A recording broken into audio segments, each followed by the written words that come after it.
Team mission mission under the guidance of Mr. Kishore Kumar. Our teammates named Bhavek, Arnab, Satyaraj, Suraj are here to present our project on Mission Viksit Visit India on Institute to celebrate the beauty, diversity, culture of our incredible nation under the theme Piezoelectricity.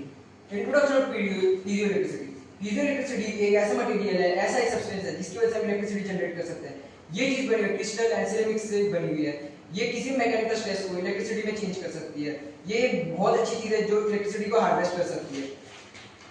ये आजकल के time पे flexible screen, electronics और medical uses में भी use की जा रही है।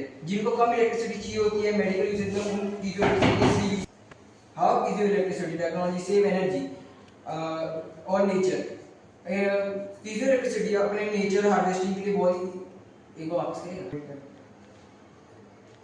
How piezoelectricity technology save nature. Renewable energy, ये एक ऐसी एनर्जी है जो रिन्यूएबल है, बार बार इसको यूज कर सकते हैं। जैसे कि ये ऐसी एक प्लेट है जिसके ऊपर कोई भी मैकेनिकल फोर्स लगा तो इलेक्ट्रिसिटी जनरेट करेगी, तो इसके कारण फॉसिल फ्यूल इनको सेव कर पाएंगे। और ये ज्यादातर आजकल के टाइम पे लगाई जा सकती है ड्राइविंग के लिए, जहाँ पे रोड्स पे, वॉकिंग स्ट्रीट्स पे, इधर लगाई जा सकती है जैसे कि इलेक्ट्रिसिटी जनरेट हो पाए। और ये ज्यादातर विंड, आजकल के टाइम पे विंड मिल्स पे भी यूज की जा रही है, विंड मिल ब्लेड्स पे, क्योंकि उन पे फ्रिक्शन आता है जिसकी वजह से कि पीजोइलेक्ट्रिसिटी इलेक्ट्रिसिटी जनरेट कर पाएगा। Zero emission of low environmental impact, तो ये बिल्कुल जीरो इम्पैक्टेबल है कि अपने नेचर को खराब करने के लिए। अपने नेचर को इसमें कोई भी हार्म नहीं होगा, जिसके कारण कि हमारा नेचर क्लीन और बहुत साफ रहेगा। और इसमें कोई नॉन टॉक्सिक, इसमें कुछ भी टॉक्सिक मटेरियल का यूज नहीं किया गया जिसकी वजह से हमारे नेचर को हार्म होगा। आजकल के टाइम पे आप जब मॉल्स पे जाते होंगे तो आपने देखा होगा कि एक रोल लटका होता है जिससे कि आपके बॉडी का डस्ट रिमूव होता है। तो वो डस्ट रिमूव होने के लिए इसका बहुत बड़ा हाथ है। तो डस्ट के साथ साथ ही आपका जो बॉडी फ्रिक्शन जो होगा उससे वो ये इलेक्ट्रिसिटी ले सकता है। तो उससे इलेक्ट्रिसिटी लेने की वजह से वो 100% इम्पैक्टेबल होता है इलेक्ट्रिसिटी कनेक्शन के ऊपर।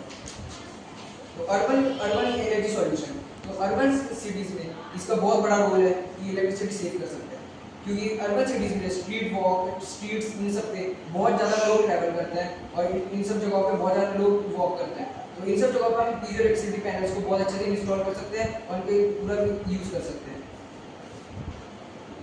जैसे कि आपको यहाँ पे दिख ही रहा होगा मॉनिटर पे कि जिन स्टेप्स की इलेक्ट्रिसिटी जनरेट कर पा रहा है। आजकल के टाइम पे स्मार्ट वॉचेस, आजकल स्मार्ट लेंसेज भी बन चुके हैं और आजकल के टाइम पे टायर्स पे भी काम में लिया जा रहा है। टायर पे भी इसको यूज करें जैसे फ्रैक्शन इलेक्ट्रिसिटी जनरेट हो। इम्पैक्ट ऑन इलीगल माइनिंग, ये इलीगल माइनिंग को रोकने में बहुत बड़ा इसका हाथ है। इलीगल माइनिंग रोकने के लिए जब ये इलेक्ट्रिसिटी जनरेट करेगा तो इलीगल जैसे कोल बर्निंग और fuel burning, natural fuel burning सब जो यूज इनकी वजह से बहुत ज़्यादा इलीगल माइनिंग में बहुत बड़ा हाथ है पीजोइलेक्ट्रिसिटी का। इलीगल माइनिंग को रोकने के लिए बहुत हद तक काम कर सकता है। जैसे कि हमारे इंडिया में कोल बर्निंग, फ्यूल बर्निंग, जैसे कि इलेक्ट्रिसिटी जनरेट के लिए बहुत ज़्यादा यूज किया जाता है कोल इन सबको, जिसकी वजह से हमारे नेचर को बहुत ज़्यादा हार्म होता है, पॉल्यूशन होता है, जिसकी वजह से हमारे इंडिया पीछे जा सकता है। तो इसको सॉल्व करने के लिए पीजोइलेक्ट्रिसिटी बहुत ज़्यादा एनर्जी सेव कर सकता है हमारे इंडिया के लिए। Impact on coal burning, coal burning की वजह से हमारे सारे natural fuel, fossils, natural fuel इन सब पे बहुत ज़्यादा दिक्कत हो सकती है कि फ्यूचर में उनकी एब्सेंस हो सकती है। व्हीकल मॉनिटरेशन एंड कोल माइनिंग के डिजास्टर्स, कोल माइनिंग जो है डिजास्टर परफॉर्म कर सकता है जिसकी वजह से बहुत सारे लोगों की जान को खतरा है। Thank you.